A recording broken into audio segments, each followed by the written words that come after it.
Pendant des milliers d'années, la lutte pour la survie passait par la recherche de nourriture.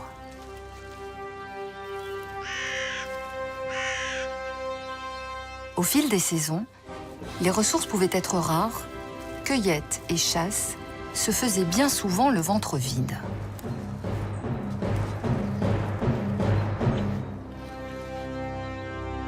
Puis les disettes ont laissé place à un nouvel âge d'or.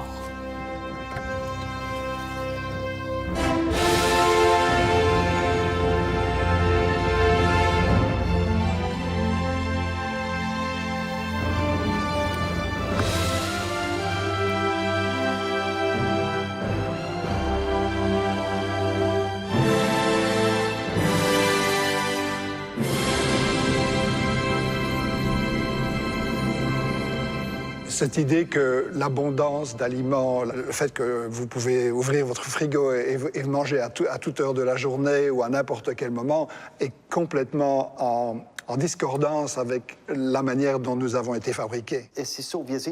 Nous sommes programmés par notre génétique pour nous sentir au mieux lorsque nous jeûnons, mangeons, jeûnons, mangeons. C'est le programme de survie de l'évolution.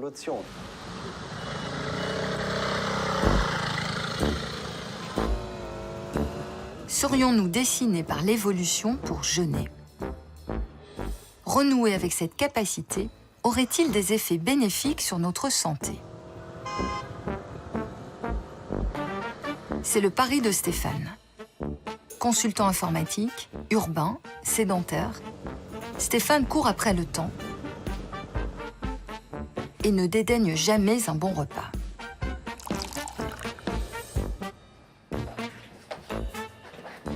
Mais à 50 ans, après une alerte médicale qui l'a conduit aux urgences, il a pris une décision radicale. Stéphane part en cure de jeûne. Aujourd'hui, la pratique est devenue tendance, sujet de controverse aussi, et de passion. Maintenant, la mode, c'est le jeûne. A trendy new weight loss method has been getting a lot of buzz lately, and it is called intermittent fasting. I'm dying to talk to you about this. What happens when we fast for 40 days? Take a look. Simple effet de mode, sans fondement scientifique, voire dangereux, ou vraie solution pour soulager et guérir des maux créés par notre mode de vie. Depuis une dizaine d'années, des chercheurs de plus en plus nombreux explorent les effets thérapeutiques du jeûne et révèlent des mécanismes inédits du fonctionnement du corps humain. Ils s'attaquent aux maladies chroniques qu'on pensait irréversibles, repoussent les limites du vieillissement et révolutionnent la conception de nos rythmes de vie. Ces 10 dernières années, grâce à de nombreuses études cliniques randomisées, on a vu plus de progrès dans la recherche sur le jeûne que probablement au cours des 2000 dernières années.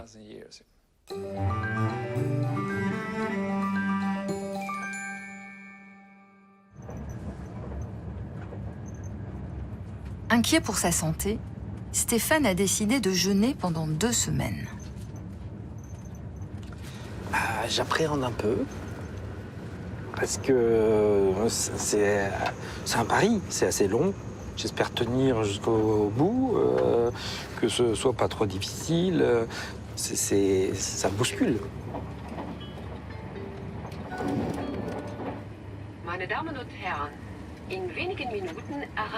Le jeûne thérapeutique n'étant pas reconnu en France, Stéphane a dû franchir une frontière pour jeûner sous supervision médicale. Direction l'Allemagne, dans une clinique privée.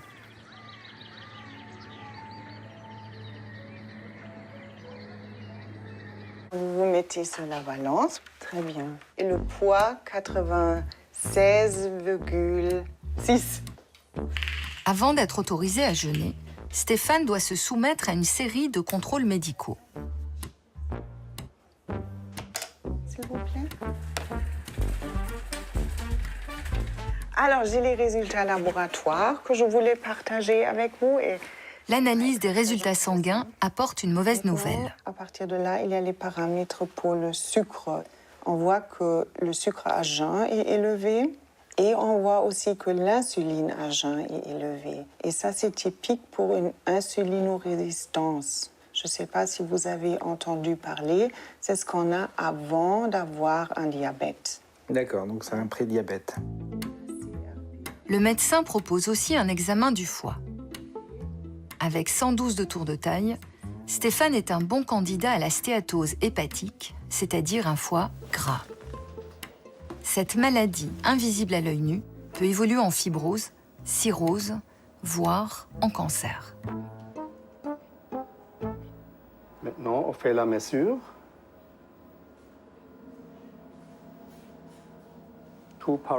Deux paramètres.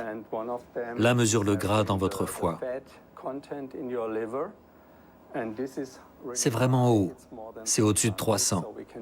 Donc on peut dire que c'est un foie gras. Et quel serait un niveau normal? Un foie qui n'est pas gras, c'est en dessous de 250, 240. Vous êtes à 307. C'est donc un foie gras avancé.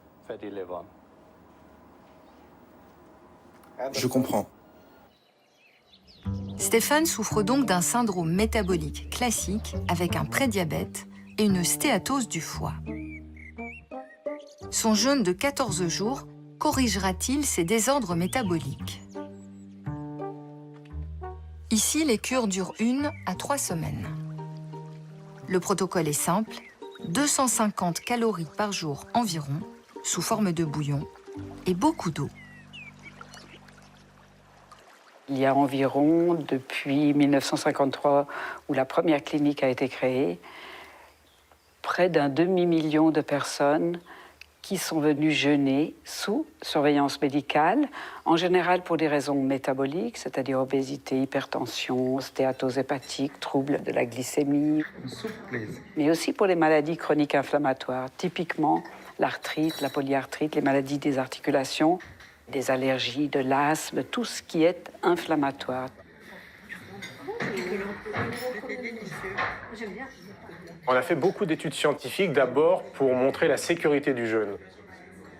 On s'est aperçu sur des milliers de personnes qu'il n'y a pas d'effet négatif ou alors des symptômes légers comme fatigue, maux de tête, mais que le jeûne n'avait vraiment pas d'effet néfaste sur la santé. Depuis une dizaine d'années, sous l'impulsion du docteur Wilhelmy de Toledo, la clinique mène des recherches pour documenter scientifiquement les observations cliniques. Parmi les études que l'on a menées, c'est vrai qu'on a abordé des dizaines de sujets sur l'hypertension, les taux de cholestérol. Le premier pour moi, c'est la maladie du foie gras. Parce que quelqu'un qui est atteint du foie gras va voir son médecin traitant, le médecin va lui dire « il n'y a pas de solution, parce qu'il n'y a pas de médicament pour le foie gras ».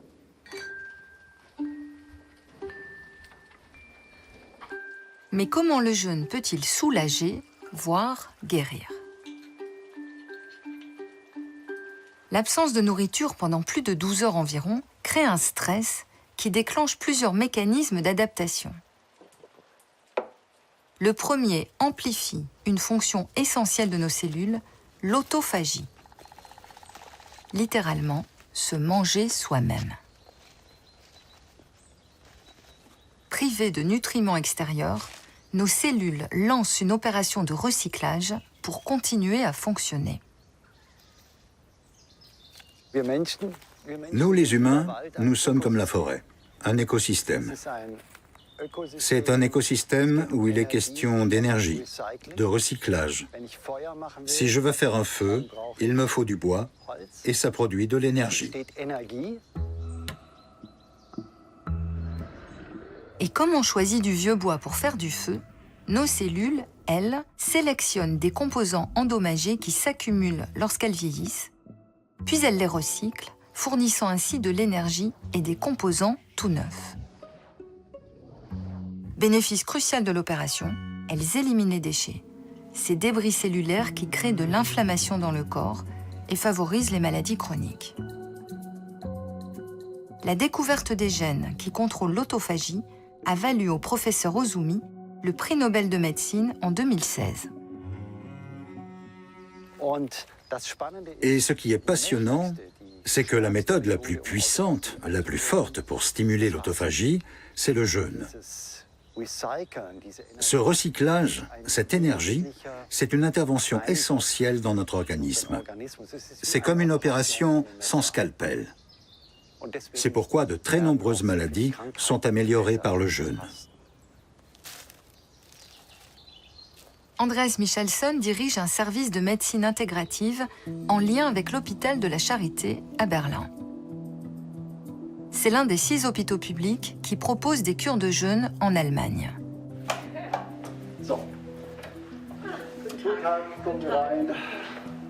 Lorsqu'elles sont prescrites par des médecins, ces cures sont remboursées. La liste d'attente est de 6 mois. Le jeûne attire un nombre croissant de patients atteints de maladies chroniques que la médecine moderne, au mieux, soulage, mais ne guérit pas. Und sonst, wie geht's Ihnen? Viel, viel besser als ich dachte. Also wunderbar eigentlich. Ja. Die Schmerzen sind fast ganz weg. Mal ein bisschen und so nach dem Sport, dann merke ich, dass es wieder anfängt weh zu tun. Aber so wie heute Morgen, da war sogar der Frühsport gut, dass nichts weh tat hinterher. J'ai accompagné ici environ 30 à 40 000 patients avec le jeûne. Il y a vraiment eu beaucoup de changements au cours des 10 dernières années. Je pense que l'étape la plus importante que nous ayons franchie, c'est celle de la science. C'est la recherche qui existe maintenant sur le jeûne. Nous avons une vraie intégration, une reconnaissance du jeûne par les autres disciplines. Cardiologie, oncologie, rhumatologie, gastro-entérologie. So, hallo Frau Jansen. Cornelia souffre de fibromyalgie, une maladie qui provoque de terribles douleurs musculaires et articulaires.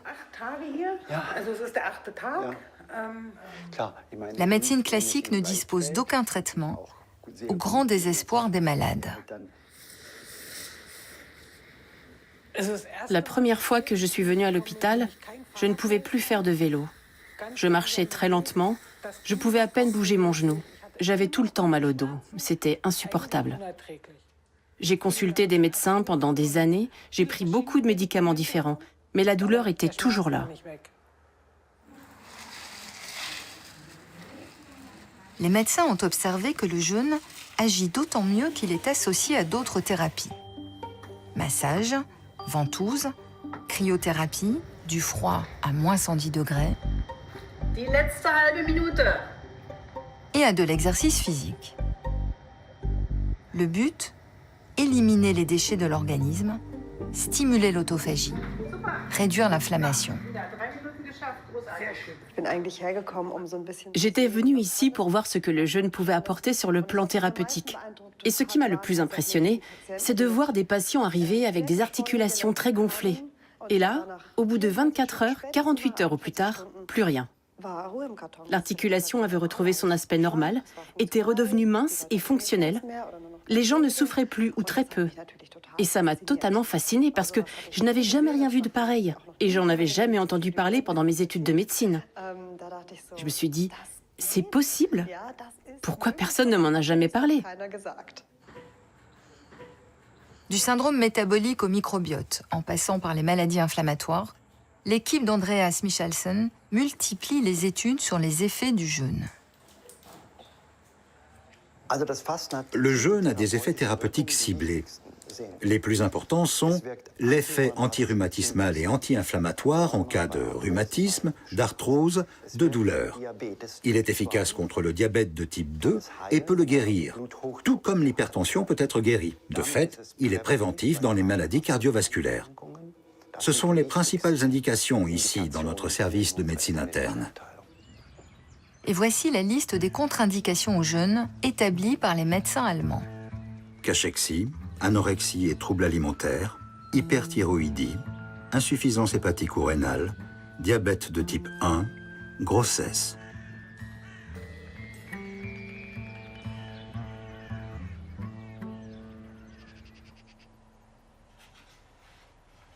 Stéphane entame son 3e jour de jeûne. Il marche pourtant 2 heures par jour, plusieurs kilomètres, sans faiblir.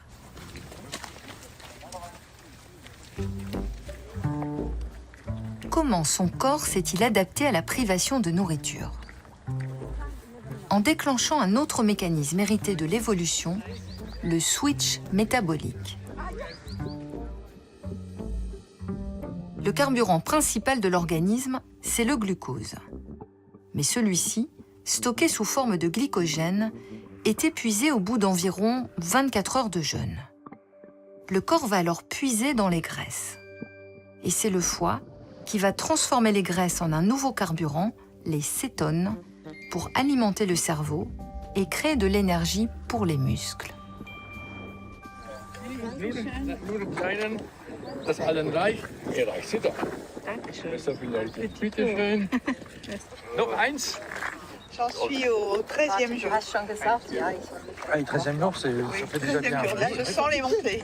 C'est presque la fin. Ah non, jusqu'à 22. À 22, donc le cycle long. Là. Ouais. C'est plus long. Oh, sorry.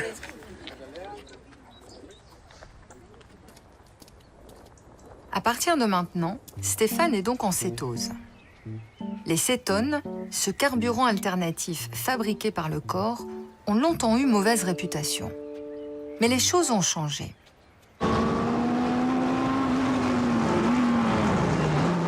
Et si les cétones n'étaient pas seulement un carburant de substitution, mais un super carburant qui permettrait de fonctionner plus vite, plus fort, plus longtemps?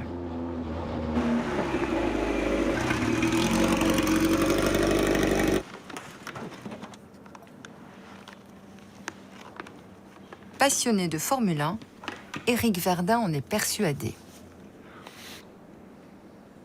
J'aime bien de comparer en fait les carburants que les voitures utilisent avec les carburants que notre corps utilise. Donc on imagine les cétones, ce serait l'équivalent du carburant que cette voiture utilise. Et le pire, ce serait les hydrates de carbone, les glucides qu'on peut comparer à du diesel. Donc chacun de ces carburants brûle de manière plus ou moins pure. Élaborer des stratégies pour vivre longtemps en bonne santé, c'est la mission du Buck Institute, renommé pour ses recherches sur la longévité. Éric Verdun, le directeur, étudie le lien entre nutrition, immunité et inflammation. À la suite d'une série d'expériences sur des cellules d'abord, puis sur des souris, il a découvert d'étonnantes nouvelles propriétés aux cétones.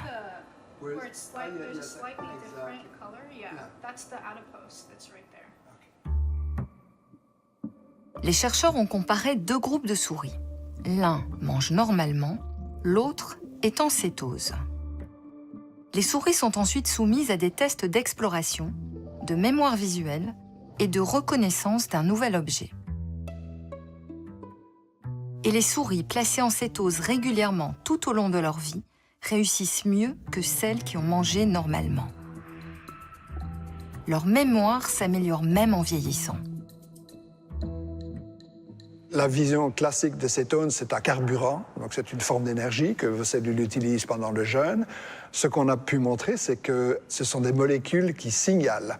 Donc elles ont la capacité de changer la manière dont une cellule fonctionne, et notamment d'induire une protection contre le stress oxydatif. Le stress oxydatif, c'est un peu comme de la rouille qui infiltre les défenses de la cellule et accélère son vieillissement. L'équipe d'Éric Verdun a montré que les cétones activent les gènes qui protègent contre ce stress oxydatif.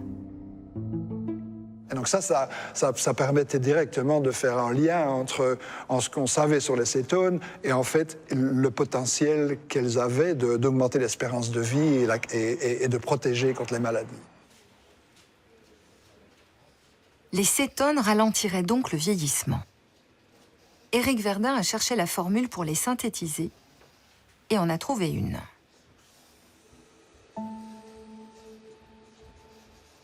Avec l'aide d'un chimiste, il a réussi à fabriquer des cétones identiques à ceux normalement produits par le corps pendant un jeûne.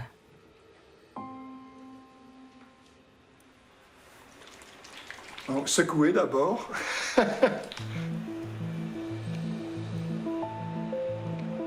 Ça goûte comme un yaourt. Les cétones fabriqués en laboratoire seront-ils un jour prescrits pour freiner le vieillissement et enrayer le déclin cognitif. C'est l'hypothèse explorée au Buck Institute. Okay, so sitting nice and comfortably. Maybe you get a stronger stance with your feet. Put them out here a little bit. There you go. That's nice and strong. And squeeze, squeeze, squeeze, squeeze, squeeze, and down. 46. Ils viennent de lancer une étude préliminaire avec 30 volontaires. Okay, so now I'm going to ask you to subtract 7 and keep subtracting 7 until I tell you to stop, okay? 39, 32, 25. And stop there. 18. Great.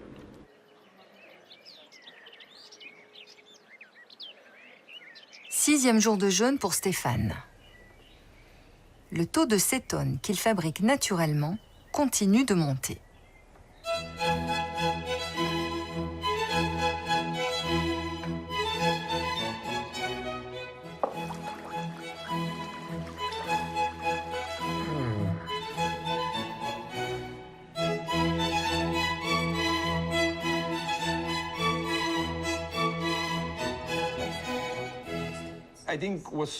Je pense que ce qui est vraiment puissant dans le jeûne, et c'est pourquoi il agit sur tant de systèmes différents, c'est qu'il décuple la capacité du corps à s'auto-réparer.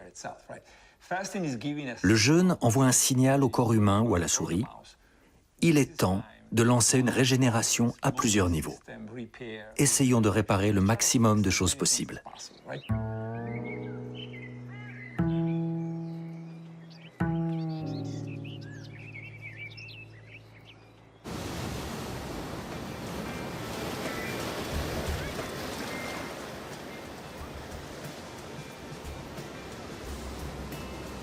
Walter Longo explore les effets de la restriction alimentaire depuis près de 30 ans.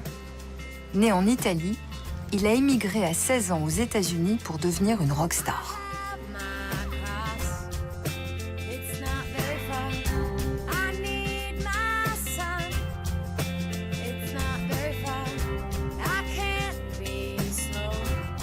Mais aujourd'hui, il a rangé sa guitare et est devenu une star des recherches sur la longévité.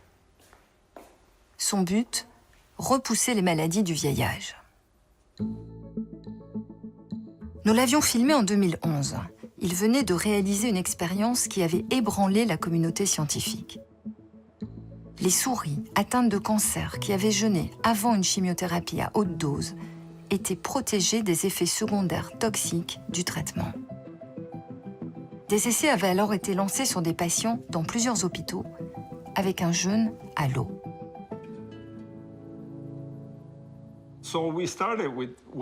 Nous avons donc commencé avec un jeûne à l'eau chez les souris et chez les humains. Et les patients, étonnamment, ont rejeté le jeûne à l'eau. Ils se sentaient floués. Ils nous disaient « Pourquoi vous me donnez de l'eau? J'ai un cancer ». Tout le monde était très inquiet. Les familles, les patients, l'oncologue, le généraliste, tout le monde était inquiet.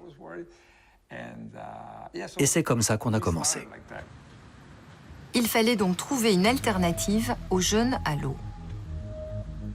Après des années de recherche en laboratoire, avec des financements de l'Institut national du cancer américain, Walter Longo crée la Fasting Mimicking Diet, ou diète imitant le jeûne. Très pauvre en calories, cette diète provoque dans le corps certains changements biologiques observés pendant un jeûne, et notamment un passage en cétose. 600 calories le premier jour, 300 les 4 jours suivants. Mais alors que de premiers essais cliniques avec cette diète montrent une réduction des effets secondaires chez des patientes atteintes de cancer du sein, les chercheurs se fixent un nouvel objectif.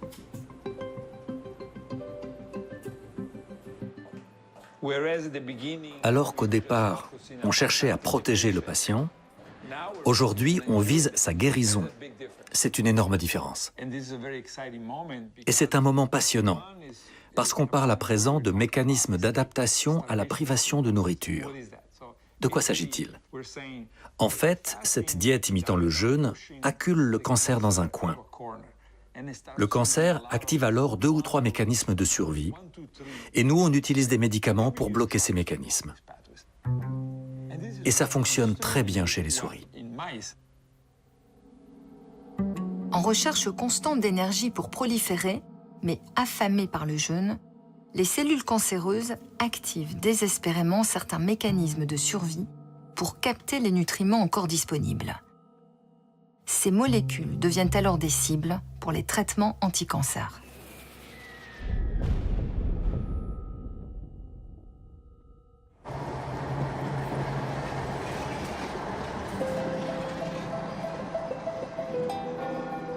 Passer des souris à l'humain, c'est toujours l'enjeu majeur en biologie.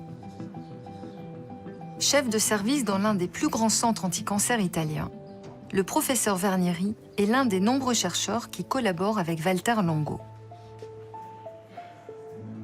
Le cancérologue a proposé à une centaine de patients, dont 75% à un stade avancé, avec métastase, de suivre plusieurs cures de diète imitant le jeûne, en combinaison avec les traitements anti-cancer classiques.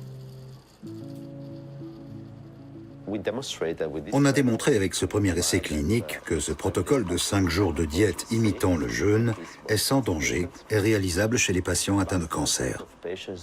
La grande majorité des patients ne perdent pas de poids au cours des cycles de cette diète. C'est très important car la cachexie, la malnutrition et la perte musculaire peuvent être des problèmes majeurs chez certains patients. Ce n'est donc pas le cas, à condition que les patients soient suivis sérieusement par des médecins et des nutritionnistes. Mais le jeûne chez les patients provoque-t-il les mêmes effets biologiques que chez la souris? On a observé dans le sang de ces patients une diminution importante et constante des taux de glucose, d'insuline et de facteurs de croissance, et en même temps une augmentation des cétones dans le plasma et l'urine. Et ces effets métaboliques correspondent aux changements métaboliques responsables des effets anti-cancer du jeûne chez la souris. Les chercheurs observent que le jeûne agit aussi à un autre niveau, tout aussi important. L'autre découverte concernait l'attaque du cancer par le système immunitaire. Ils ont donc examiné l'infiltration des cellules immunitaires dans la tumeur. Les lymphocytes T, les cellules tueuses essentielles dans la réponse immunitaire contre le cancer, étaient augmentées dans le sang des patients qui avaient suivi un jeûne, comme chez les souris. À gauche, un tissu de la tumeur cancéreuse. Et voici, après un jeûne de 5 jours, ce même tissu cancéreux envahi par les cellules immunitaires, en marron.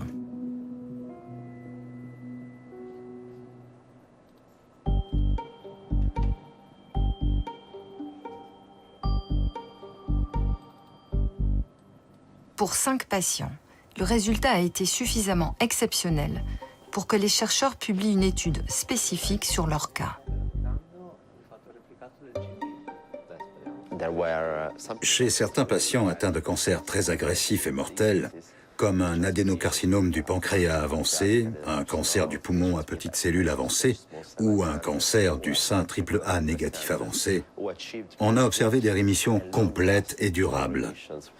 Et c'est rare, et même très très rare, d'observer de telles rémissions complètes et durables. Certains de ces patients pourraient être définitivement guéris. Aussi extraordinaires soient les résultats de cette étude, ils doivent à présent être confirmés par de larges essais cliniques.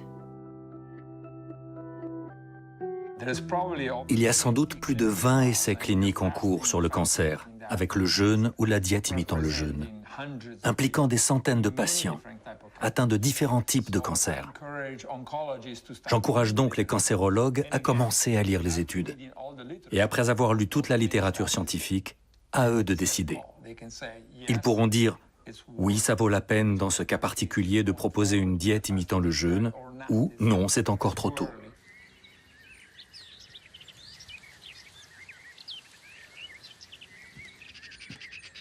Dixième jour de jeûne pour Stéphane, plus que 4 jours sans nourriture, et jusque-là, tout va bien.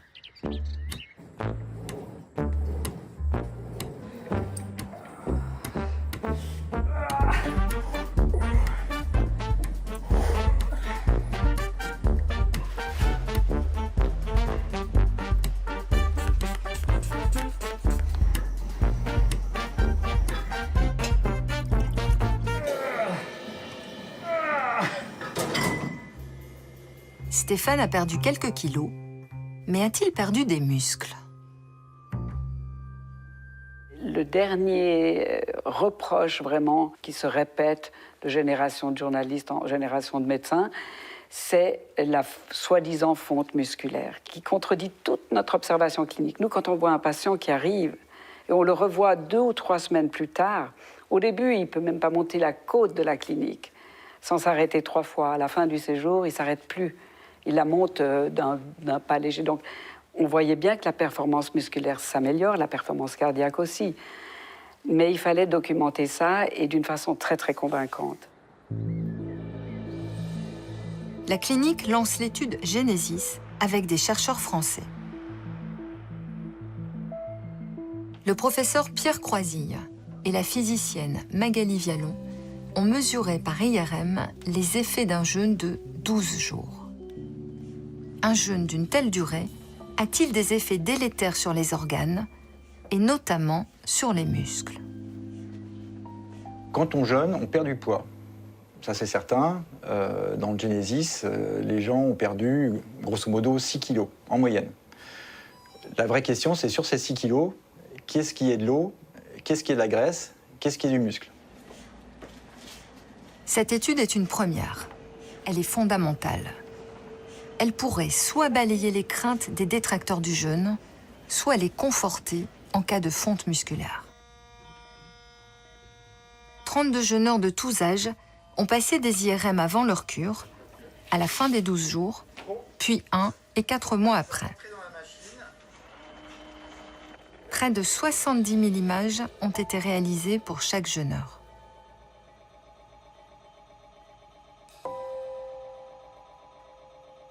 La bonne surprise, c'est que les images que l'on a, elles démontrent une préservation de l'intégrité du muscle. Donc il n'y a pas de changement au niveau du muscle qui permettent de dire qu'il y a un impact négatif du jeûne. On a une préservation de sa structure, on a une préservation de ses propriétés magnétiques. Donc on peut dire avec certitude que qu'il n'y a aucun effet dommageable du jeûne sur le muscle lui-même. La structure du muscle est donc préservée. Mais qu'en est-il de sa capacité à fournir un effort? Allez, 3, 2, 1, go! Allez, pousse! Stop, voilà. Le plus incroyable, c'était que des gens, au bout de 12 jours de jeûne, étaient capables de fournir le même effort maximum que précédemment. Pareil pour la partie, l'épreuve d'effort et le fonctionnement oxydatif. Le muscle reste aussi efficace. Il faisait aussi bien après avoir arrêté de manger pendant 12 jours, alors que souvent on va vous dire, avant d'aller faire un footing, il faut manger un petit peu, sinon vous allez avoir une hypoglycémie. Ça, c'est quand même assez surprenant, quand même. Du côté des muscles, donc, pas de problème. Mais que se passe-t-il au niveau des autres organes? Les analyses montrent que le cerveau, le cœur, l'abdomen, dont le foie, s'adaptent parfaitement au switch métabolique. Quant à la graisse viscérale, un facteur majeur de risque cardiovasculaire, elle était réduite. Et l'était toujours 4 mois après le jeûne. Ce type d'études scientifiques qui permettent avec des images de démontrer qu'il n'y a aucun impact négatif du jeûne sur nos organes principaux, que ce soit le foie, que ce soit le cœur, que ce soit le cerveau, que ce soit le muscle, ça me semble fondamental parce que ça permet ensuite de remettre le jeûne dans une difficulté qui est uniquement mentale. Il n'y a pas d'atteinte, il n'y a pas de quoi s'angoisser au niveau physiologique par un jeûne thérapeutique. Et ça, on le démontre avec de l'imagerie au plus profond de chacun de nos organes. À Berlin, dernier jour de jeûne pour Cornelia. Dans son cas, sa cure lui a même permis de retrouver toutes ses capacités musculaires. Depuis que je jeûne, je fais à nouveau du vélo. Je me suis remise à nager, je fais de la marche. J'ai repris goût à la vie et c'est un sentiment de liberté. Je ne me sens plus à l'étroit dans ce corps. Mais comment maintenir les améliorations survenues pendant la cure de jeûne? C'est tout l'enjeu du retour à la maison. Nous recommandons le jeûne intermittent à presque tous les patients. Il y a très peu de contre-indications au jeûne intermittent. Nous conseillons systématiquement un jeûne quotidien de 14 heures après un jeûne thérapeutique ici.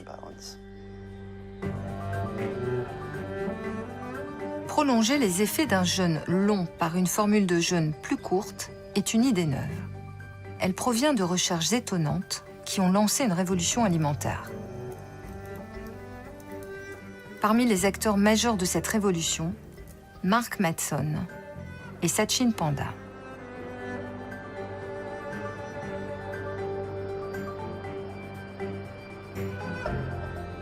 Ils ont posé les bases scientifiques du jeûne intermittent, c'est-à-dire une abstention totale de nourriture pendant 12, 14, voire 16 heures chaque jour.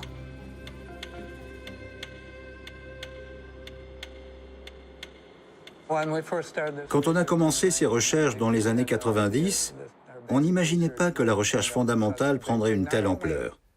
Non seulement dans le domaine scientifique ou clinique, mais dans toute la société où le jeûne intermittent est aujourd'hui devenu quelque chose d'énorme.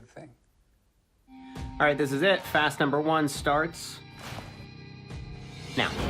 I tried intermittent fasting every day for 30 days. You may have heard of it before. Intermittent fasting. Intermittent fasting. On appelle ça un jeûne intermittent.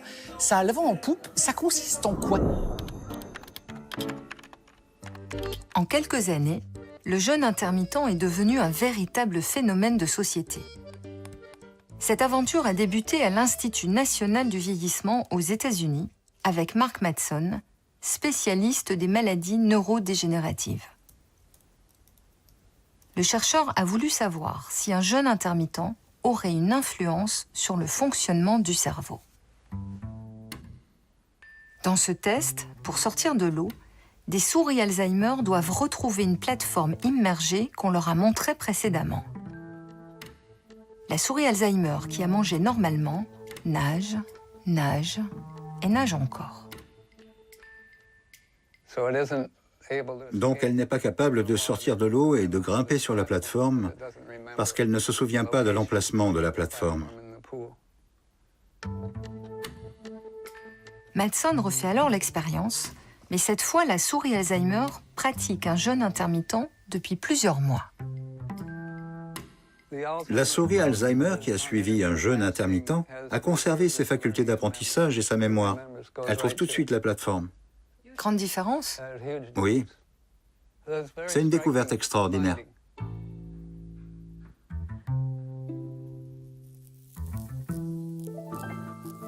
Mark Mattson est parvenu à décrypter les mécanismes physiologiques induits par le jeûne intermittent sur le cerveau. Quand vous jeûnez, l'activité de certains circuits neuronaux augmente dans de nombreuses régions de votre cerveau. Ça crée un stress dans les neurones et ça améliore leur fonctionnement. Le jeûne intermittent induit chez les souris la production de molécules actives nommées facteurs neurotrophiques. Ces molécules vont alors stimuler la création de nouveaux neurones dans l'hippocampe, une zone du cerveau justement impliquée dans l'apprentissage et la mémoire. Mattson rappelle que dans le règne animal, humain compris, un cerveau affamé a intérêt à avoir des neurones efficaces pour survivre. Et c'est logique. Ils sont plus actifs parce que votre cerveau doit être capable de repérer où trouver de la nourriture. Bien sûr, aujourd'hui, il me suffit d'aller au réfrigérateur, mais nos ancêtres chasseurs-cueilleurs devaient visualiser des kilomètres et des kilomètres de territoire. Qu'est-ce qu'il y a là? À quelle période de l'année? À quel moment de la journée? Quelles sont les habitudes de la proie, de l'animal? Comme un écho à cette recherche ancestrale de nourriture, Mattson observe aussi un effet positif du jeûne intermittent sur l'ensemble de l'organisme. Pourquoi? La dernière pièce du puzzle, c'est Sachin Panda qui va l'apporter avec ses recherches sur les rythmes circadiens. Notre organisme est régi par des cycles de 24 heures. Des horloges biologiques internes, synchronisées entre elles par l'alternance du jour et de la nuit. Ces horloges régulent de nombreux processus biologiques, comme le sommeil ou la digestion, en fonction des heures. La découverte des mécanismes moléculaires contrôlant ces rythmes a valu en 2017 un prix Nobel de médecine à 3 autres chercheurs. C'est incroyable de réaliser que notre corps est programmé pour atteindre des performances optimales à chacune des heures de la journée. Notre mode de vie peut-il dérégler ces horloges internes? Une série d'expériences va le démontrer. 2 groupes de souris vont consommer la même nourriture, riche en graisse et en sucre. Un groupe mange à n'importe quelle heure, 24 heures sur 24. L'autre groupe est en jeûne intermittent et ne mange que 10 heures par jour. 4 mois plus tard, les souris du premier groupe sont devenues obèses, diabétiques, avec un foie gras et des complications cardiovasculaires. À notre grande surprise, le deuxième groupe de souris, ayant consommé le même nombre de calories, provenant du même régime déséquilibré, était en parfaite santé. Elles avaient aussi plus d'endurance à la course.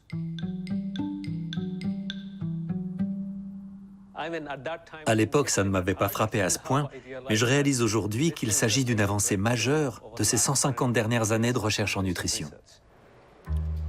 La conclusion de l'étude devient un slogan « Mieux vaut compter les heures que les calories ». C'est tellement révolutionnaire que la communauté scientifique réagit avec scepticisme. Sachin Panda inverse alors l'expérience. Cette fois, ce sont des souris obèses qui vont jeûner 14 heures chaque jour, un rythme alimentaire qui respecte leur horloge biologique interne. Et les souris perdent du poids, leur santé s'améliore. C'est là que ça a vraiment été une révélation, car ça prévient et ça inverse. Ça signifie donc que le jeûne intermittent pourrait potentiellement prévenir, contrôler et soigner les maladies métaboliques chez les humains.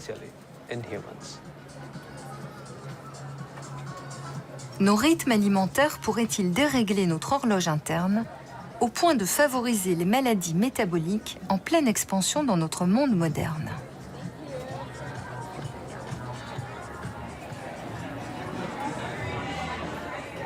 Sachin Panda veut vérifier l'hypothèse. À quelle fréquence mangent les humains? Se pourrait-il que, comme les souris, ils tombent malades parce qu'ils ne font pas de pause alimentaire suffisamment longue? Les chercheurs demandent à 150 habitants de San Diego de photographier tout ce qu'ils mangent, de noter l'horaire, puis d'envoyer les photos. Interrogés avant l'étude, les participants avaient tous répondu qu'ils se nourrissaient sainement et de façon raisonnable. L'analyse des données raconte une toute autre histoire. Plus de 50% des participants avaient mangé ou bu sur une durée de 15 heures ou plus. Ça a été un choc. Ça m'a ouvert les yeux. Donc, quand nous suivons ce mode de vie, quand nous ne respectons pas l'horloge interne, programmée pour nous dire quand nous devons dormir chaque jour, quand nous devons manger, jeûner, alors notre métabolisme, notre physiologie et même nos fonctions cérébrales sont perturbées. Et alors le risque de contracter de nombreuses maladies augmente.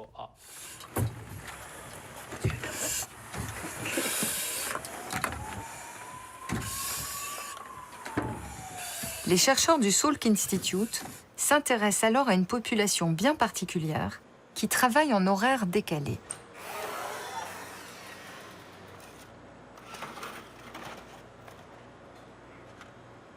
Quand nous pensons aux pompiers, nous imaginons les personnes en excellente santé.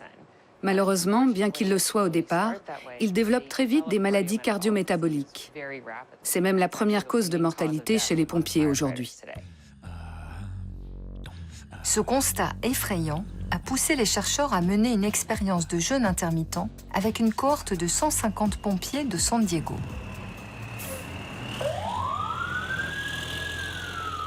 Horaires décalés, travail stressant, les pompiers sont abonnés au grignotage. Les chercheurs leur proposent un jeûne quotidien de 14 heures pendant 3 mois. Éliminer le snacking, le pari n'était pas si facile à tenir. On a démontré que le jeûne intermittent est une stratégie réalisable pour les travailleurs à horaires décalés, comme les pompiers. Et dans un groupe de pompiers souffrant de maladies cardio-métaboliques latentes, on a vu des améliorations, notamment une baisse de la tension artérielle. En 3 mois seulement, la cardiologue Pam Taube, qui a supervisé l'étude, a observé des améliorations.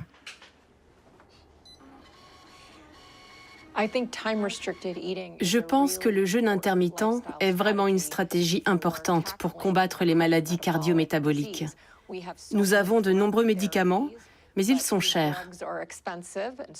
C'est donc primordial d'adopter de bonnes habitudes de vie, car c'est une stratégie peu coûteuse.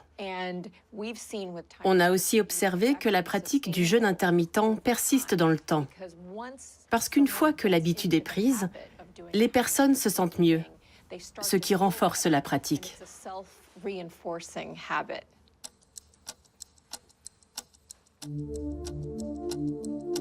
Et j'ai vu des résultats incroyables chez mes patients.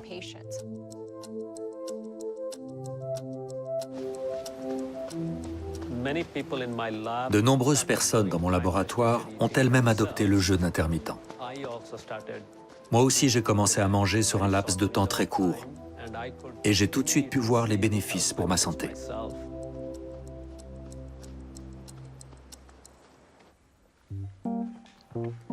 Il n'y a pas de consensus scientifique sur la durée idéale du jeûne intermittent, entre 12 et 16 heures chaque jour. Mais les chercheurs s'accordent pour ne le conseiller qu'à partir de l'âge adulte. Pour répondre aux médecins de plus en plus nombreux à s'interroger sur la pratique, un prestigieux journal scientifique a demandé à Mark Mattson de rédiger une synthèse de ses effets sur la santé. Je pense qu'il y a aujourd'hui assez de preuves, avec les études menées chez les humains, pour que les médecins envisagent de prescrire le jeûne intermittent aux personnes atteintes d'obésité ou de diabète, ou ayant un risque de développer ces maladies. Et même concernant le diabète, de nombreux patients guérissent et n'ont plus besoin de médicaments pour le réguler.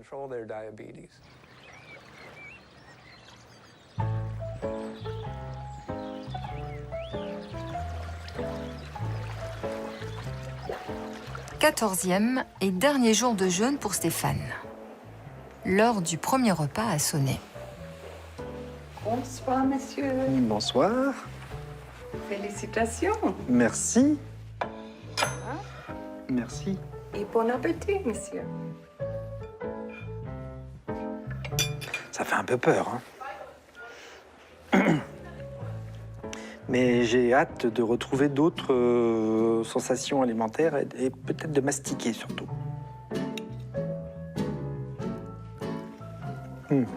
C'est bien croqué.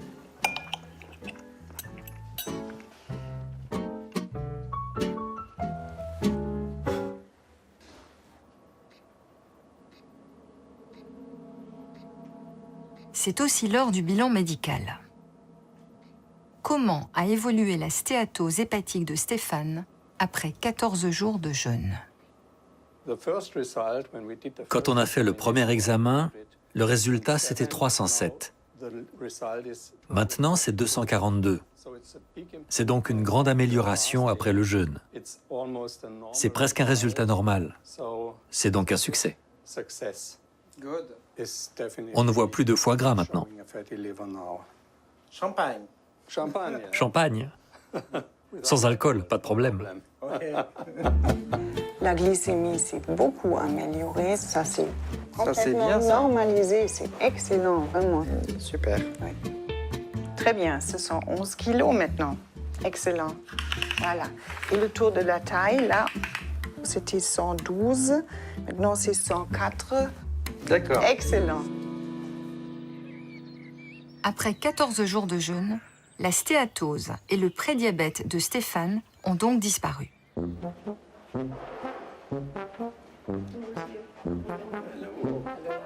Il Il a perdu 11 kilos et 8 cm de tour de taille.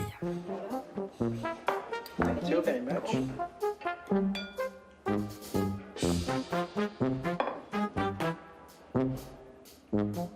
Pour garder ses bénéfices, les médecins insistent. Une reprise alimentaire progressive sur plusieurs jours est essentielle, suivie de l'adoption d'un régime sain. Parce que c'est contre-intuitif au départ de se dire on va aller mieux en ne mangeant pas. C'est incroyable. C'est comme dire vous respirez mieux si vous faites de l'apnée pendant longtemps. C'est le même principe. Veille de sortie aussi pour Gauthier Boivin, qui a réglé des problèmes de santé. Après 3 cures de jeûne en Allemagne, le médecin français regrette le manque d'ouverture de ses collègues. J'ai essayé de convaincre, d'en parler autour de moi, hein, la famille, les amis, les collègues médecins, aussi bien des anesthésistes, des gastro-entérologues, des chirurgiens, etc. Ça a été une espèce de block-out complet. C'est une imbécilité, c'est une secte, je vais perdre des protéines que je ne récupérerai jamais, que c'est dangereux, etc.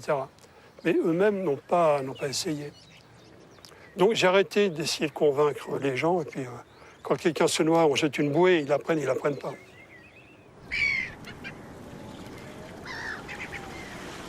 On y va. En France pourtant, des médecins tentent de faire bouger les lignes. Ils le font en marchant, parmi d'autres jeûneurs. Ensemble, ils ont parcouru 100 km en 5 jours, du Mont-Saint-Michel à Saint-Malo, sans manger.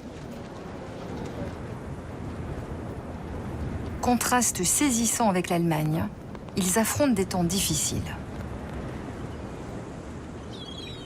En France, on a une espèce d'énorme méfiance qui évidemment s'appuie sur les débordements qu'il y a toujours dans toutes les activités. Il y a toujours des bandits, des charlatans, des margoulins qui vont pouvoir être épinglés pour donner une très mauvaise image d'une pratique. Documenter la pratique pour rassurer les autorités de santé, former des médecins à l'accompagnement du jeûne, comme en Allemagne, tels sont les buts de l'Académie médicale du jeûne, créée par quelques médecins français. Quand on s'intéresse à la littérature internationale, américaine, allemande, anglaise, australienne, enfin bon, beaucoup en langue anglaise, la somme des publications, elle est immense. Et c'est complètement stupéfiant que des médecins qui s'intéressent à la santé ne voient pas là le trésor thérapeutique qui peut-être est à explorer. Dans un rapport sur les pratiques de soins non conventionnelles, publié en juin 2023, le Conseil national de l'Ordre des médecins français dénonce les indications supposées par les promoteurs du jeûne et ajoute: Il n'existe à ce jour pas d'études scientifiques suffisamment nombreuses et rigoureuses permettant de conclure quant à son efficacité thérapeutique ou préventive. Se contenter de dire il y a des incertitudes et essayer de tuer ce domaine de recherche, c'est grave. Ça ne fait que maintenir le statu quo et entretenir un système de santé très cher qui ne fonctionne pas.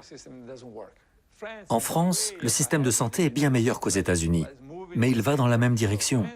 Vous devriez garder à l'esprit que si vous continuez avec les médicaments, vous allez finir comme les États-Unis. Vous n'en avez pas les moyens et ça ne marche pas. Quiconque prétend que le jeûne est dangereux ou que le jeûne n'a pas d'effet thérapeutique se comporte de manière non scientifique. Ce n'est pas une attitude scientifique.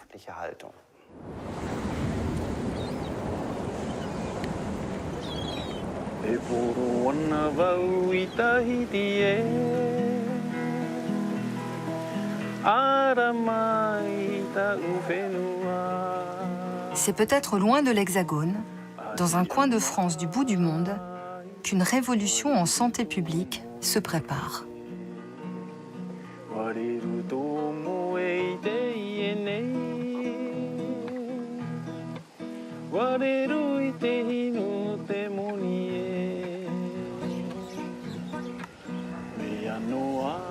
Le peuple polynésien est malade. Les chiffres ici à Tahiti, c'est 75% de la population est en surpoids et 48% est en obésité. C'est-à-dire la moitié de la population est obèse. Et 22% souffrent du diabète. De tristes records planétaires. C'est un mal qui frappe notre jeunesse, la jeunesse qu'on ne connaissait pas avant. Parce qu'avant, on avait une autre façon de s'alimenter. C'est très bien. Avec l'obésité, ensuite c'est le diabète, ensuite c'est quoi? C'est le cancer et toutes les complications possibles et imaginables. Nous sommes atteints de tout ça. Et on ne peut pas construire un pays avec ça. C'est pas possible.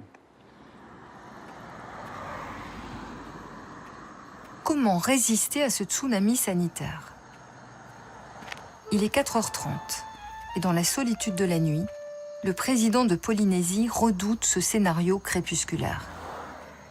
On se dit qu'il faut un sursaut. Il faut un sursaut de la société et souvent, il faut à la base de ce sursaut une décision politique. C'est ce qu'on a commencé à faire depuis qu'on est là. Pour la première fois au monde, un gouvernement a inscrit le jeûne dans la politique de santé publique. La loi a été votée à l'unanimité par l'Assemblée territoriale de Polynésie en août 2023. Usant de leur autonomie en matière de santé, les Polynésiens tentent de reprendre leur santé en main. On nous a installés dans un système de pensée où à chaque maladie, il faut un médicament. Alors qu'en fait, l'idéal, ce serait qu'on ne tombe pas malade. et pour éviter de tomber malade, le jeûne est un outil. Ce n'est pas le seul outil, mais c'est un outil extraordinaire. Alors évidemment, c'est certainement pas très populaire auprès de certains lobbies qui préféraient nous voir consommer toujours plus pour tomber malade, pour pouvoir nous vendre des pilules.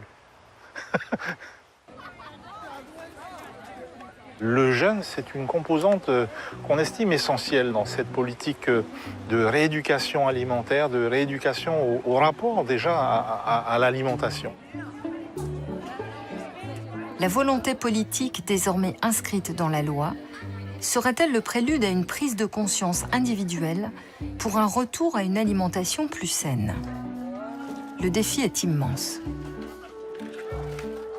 Avec l'éducation qui a été faite dans notre pays, des fois j'ai l'impression que le médecin est devenu un magicien. Il est capable de tout et tout ça. Et on est en train de changer cette vision-là pour dire que le meilleur médecin, c'est toi-même. Ta santé dépend de toi. Voilà.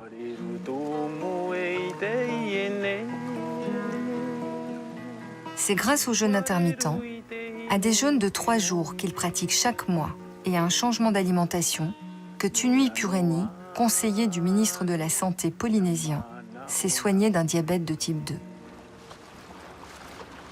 En 6 ans, il a perdu 33 kilos et ne prend plus aucun traitement.